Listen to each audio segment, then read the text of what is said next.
Okay, let's see how this goes. We've got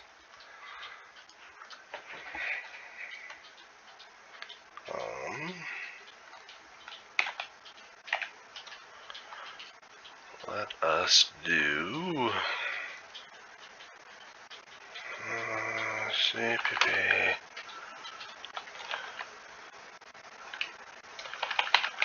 chap 6. Oh, hold on. What am I doing? VIM chap 6 shell. Alright, so here's our code.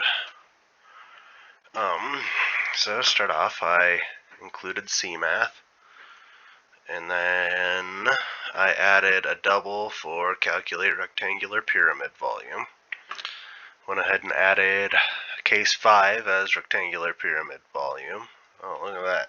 Already found a typo. Figures, don't I? Alright. So, case 5. So case 6 is now goodbye.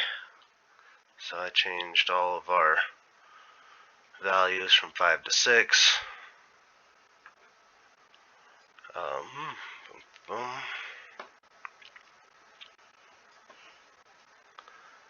Alright, so when I wrote the program, I just put return 0 for all of these functions so that I could test it over here, which worked out pretty well. And then going forward, I started with the void print menu. I input the data for void print menu. We have our int get choice. I have it set to give us a selection integer, which I started equaling 0. I don't know if that was necessary. I don't know when I need to. I don't know. I feel like whenever I'm using a while statement, I need a value for these, and I don't know if that's true or not, but that's what I did. So while selection does not equal 1, 2, 3, 4, or 5, it'll see out please make a selection, and then it'll see in a selection. If selection is greater than 0 and less than 7, it'll return selection. Otherwise, it'll give this see out selection is not a valid selection, and then loop back to see in.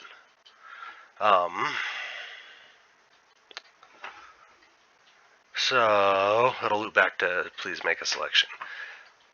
So if our double get positive string attribute, I have it with a double for input. So then we see in our input, and then while input is less than 0, it'll loop and say enter a positive value for attribute, and then it'll loop back, or it'll have you ask for input again. And then as soon as we have a value greater than 0, or not less than 0, I should say, then it'll go ahead and return the input for our function. So, calculate sphere volume. We have a double of radius and a double of volume. It'll see out enter the radius. Your radius will be the function of get positive double with radius as the attribute. Then whatever you put in for your CN comes in here and equals your radius. So your volume becomes 4 times pi divided by 3 times radius to the 3rd power, and then it'll return volume for the function. All the other functions are pretty much the same. This one we have a height, radius height volume for the cylinder. Enter the radius, get a positive double for radius, enter the height, get a positive double for height. Then where volume is height times pi times radius to the power of 2. That gives you your volume. Return volume for the calculate cylinder volume function. This one we have width, height, length. Enter triangle width, get a positive. Enter triangle height, get a positive double. Enter triangle or prism length, get a positive double. Length times height times, or width times height times length divided by 2 gives you your volume. That returns for the function. For a rectangular prism, we've got a width, length, height, volume, enter width, enter length, enter height. Volume equals width times length times height, returns the volume.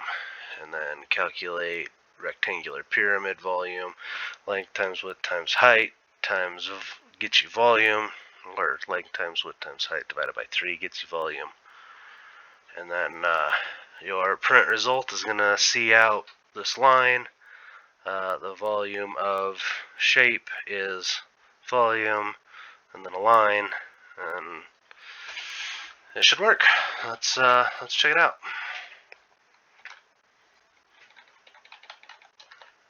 What was it called? Shell. Alright, program calculates the volume of geometric shapes. We're going to go ahead and start off by proving that our loop works. So input a selection. Let's put in 10, or negative 10 doesn't work. Let's put in 10. Doesn't work. Put in 0. Put in 7. None of those work. It just keeps saying is not a valid selection. Please make a selection. So let's go ahead and do 1.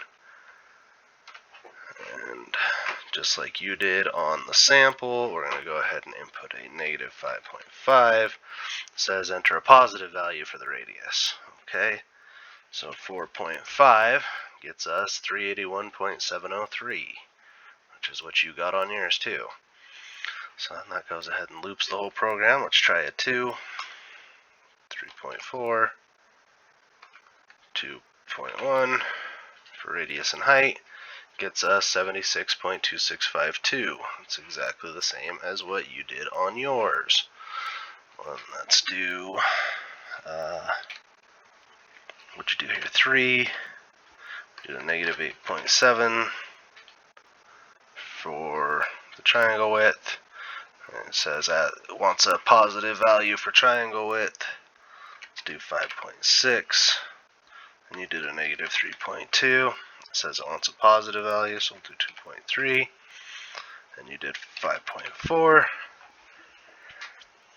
That gives us a 34.776. That's just what you did. Right, we're going to go ahead and do a rectangular pyramid now. It wants a length. Let's do 1028. We'll do 102, 56, and a height of 13. Gives us a volume of 24,752 on the rectangular pyramid.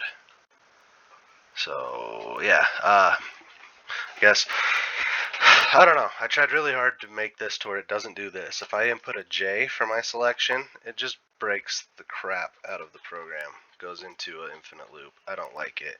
Same happens if you input a J here.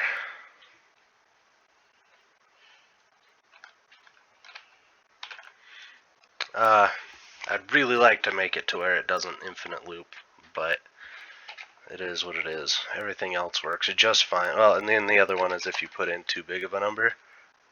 Oh, well, there it goes. Yeah, if you put in bigger than what int can hold. If you put in anything that an int can't hold, it breaks, which I'd really like to make it to where it's a character, and then it verifies that the character is a valid integer, and then it'll plug in the integer. Otherwise, you get the is not a valid character. But I don't know how to do that. I would like to learn. Hopefully we get there. But that's my program. Thank you.